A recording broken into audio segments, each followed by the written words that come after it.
کامیاب لوگوں کی کہانیاں ڈیل کارنیگی کی زبانی۔ Theodore Roosevelt.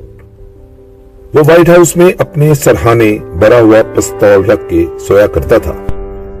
جنوری 1919 کو ایک ایسا واقعہ رونما ہوا جسے میں زندگی بھر نہ بھول سکوں گا۔ اس وقت میں فوج میں تھا اور ہماری بٹالین لانگ آئی لینڈ پر کیمپ ٹپون میں مقیم تھی۔ ایک دوپہر کو فوج کا ایک دستہ قریبی پہاڑی کے اوپر گیا۔ سپاہیوں نے اپنی رائفلیں ہوا میں بلند کی اور وہ اسلامی گولیاں چلانے لگے۔ امریکہ کا صدر روزویلٹ دنیا سے رخصت ہو گیا تھا۔ تھیوڈور روزویلٹ، جس کا شمار امریکہ کے بہترین صدروں میں ہوتا ہے، وہ نسبتاً جوان فوت ہوا تھا۔ تھیوڈور روزویلٹ کی تقریباً ہر بات غیر معمولی تھی۔ مثلاً اگرچہ اس کی بینائی اس قدر کمزور تھی کہ اینک کے بغیر وہ 10 فٹ کے فاصلے پر بھی اپنے بہترین دوست کو پہچان نہ سکتا تھا، اس کے باوجود اس کا نشانہ اتنا اچھا تھا کہ اس نے افریقہ کے جنگلوں میں حملہ آور شیروں کو گولی کا نشانہ بنا کر موت کی نیند سلا دیا تھا۔ اس کا شمار بڑا شکار کرنے والے بہترین شکاریوں میں ہوتا ہے، لیکن اس نے نہ تو کبھی مچھلی کا شکار کیا تھا اور نہ ہی کبھی کسی پرندے پر گولی چلائی تھی۔ لڑکپن میں وہ اکثر بیمار رہتا، اسے دمے کی شکایت بھی تھی، لہذا وہ اپنی صحت کی بحالی کے لیے مغربی امریکہ چلا گیا اور وہاں کاؤ بوائے بن گیا۔ وہاں وہ کھلے آسمان کے نیچے ستاروں کی چھاؤں میں سوتا۔ آخر اس کی صحت اس قدر اچھی ہو گئی کہ وہ مشہور مکہ باز مائک ڈونووان سے اکثر مکے بازی کا مقابلہ کرتا۔ وہ جنوبی امریکہ کے جنگلوں میں گھوما، دشوار گزار پہاڑوں پر چڑھا اور کیوبا میں گولیوں کی بچھاڑ میں سان جون پہاڑی پر حملہ آور ہوا۔ روزویلٹ اپنی سوانح حیات میں لکھتا ہے کہ بچپن میں بڑا اعصاب زدہ اور مسکین ہوتا تھا اور زخمی ہونے سے بے حد ڈرتا تھا۔ اس کے باوجود اس نے اپنی کلائی، بازو، ناک، پسلیاں اور کندھے توڑے اور پھر بھی خطرے میں کودنے سے نہ گھبراتا تھا۔ جب وہ ڈکوٹا میں کاؤبوائے تھا تو اکثر اپنے گھوڑے پر سے گر کر کوئی نہ کوئی ہڈی پسلی تڑوا لیتا۔ اس کے باوجود اسی حالت میں دوبارہ گھوڑے پر سوار ہو کر مویشی ہانکنے لگتا۔ وہ لکھتا ہے کہ جس کام سے وہ ڈرتا تھا اسی کو انجام دینے سے اس میں جرأت پیدا ہوئی۔ وہ خود کو یوں ظاہر کرتا جیسے اسے موت سے متعلق ڈر نہیں لگتا۔ آخر وہ اس قدر جرأت مند ہو گیا کہ گرجتے ہوئے شیر، آتشی توپوں کے دہانے بھی اس کی جرأت کو متزلزل نہ کر سکتے تھے۔ 1912 میں الیکشن کی تحریک کے دوران میں ایک نیم پاگل شخص نے اس کے سینے میں گولی مار دی۔ وہ تقریر کرنے کے لیے کہیں جا رہا تھا۔ روزویلٹ نے کسی کو پتہ نہ چلنے دیا کہ گولی اسے لگی ہے۔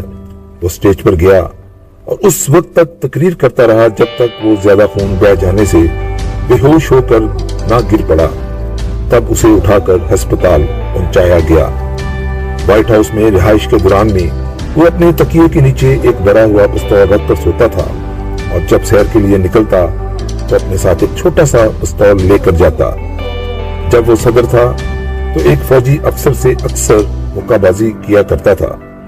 ایک دن اس فوجی افسر نے اس کی بائیں آنکھ پر ایک مکہ رسید کر دیا جس سے خون کی ایک نس پھٹ گئی، جس سے اس کی نظر مستقل طور پر کمزور ہو گئی۔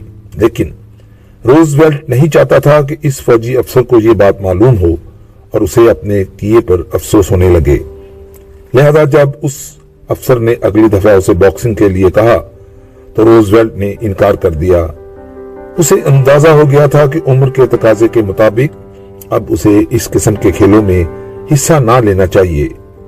کئی برس بعد اسے اس آنکھ سے دکھائی دینا بالکل بند ہو گیا، لیکن اس نے اس فوجی افسر کو کبھی یہ معلوم نہ ہونے دیا کہ یہ اسی کی وجہ سے تھا۔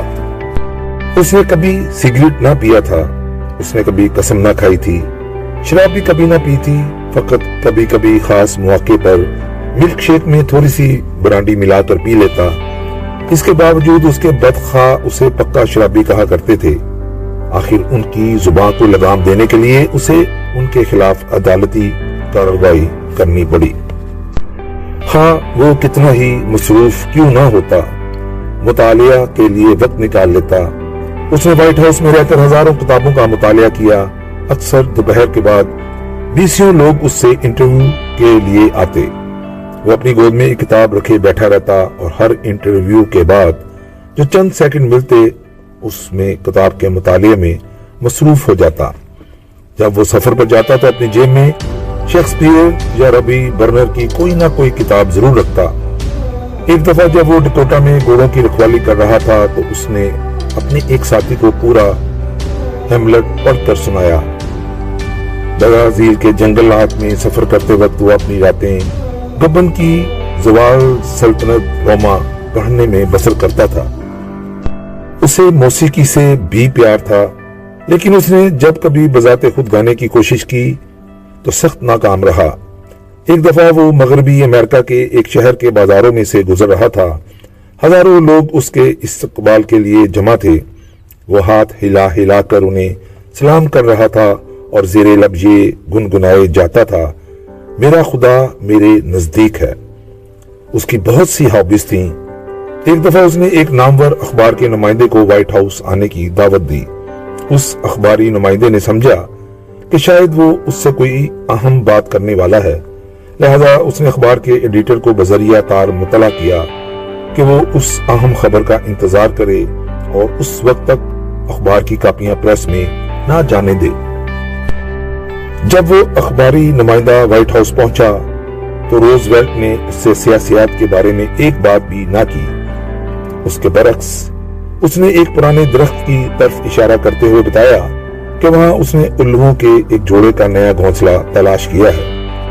ایک دفعہ وہ اپنی ذاتی کار میں کہیں جا رہا تھا۔ اچانک اس نے کھیتوں میں ایک کسان کو دیکھا جو ہاتھ ہلا کر اسے سلام کر رہا تھا۔ روز ویلٹ نے فوراً کار روک لی اور نیچے اتر کر اس کسان تک گیا اور بڑی گرم جوشی سے اس سے ہاتھ ملایا۔ یہ کوئی سیاسی ڈونگ نہیں تھا، اسے حقیقتاً اپنی عوام سے بے حد محبت تھی۔ زندگی کے آخری ایام میں اس کی صحت گرنے لگی، اگرچہ وہ فقط 60 برس کا تھا، لیکن اکثر کہا کرتا تھا کہ وہ بوڑھا ہو رہا ہے۔ ایک دفعہ اس نے اپنے ایک پرانے دوست کو لکھا، تم اور میں اب موت کے گڑھے کے کنارے کھڑے ہیں، ہم کسی وقت اس میں گر سکتے ہیں۔ 4 جنوری 1919 کو وہ سویا سویا بڑے آرام سے اس دنیا سے رخصت ہو گیا۔ اس کی زبان سے آخری الفاظ یہ نکلے تھے، روشنی گل کر دو۔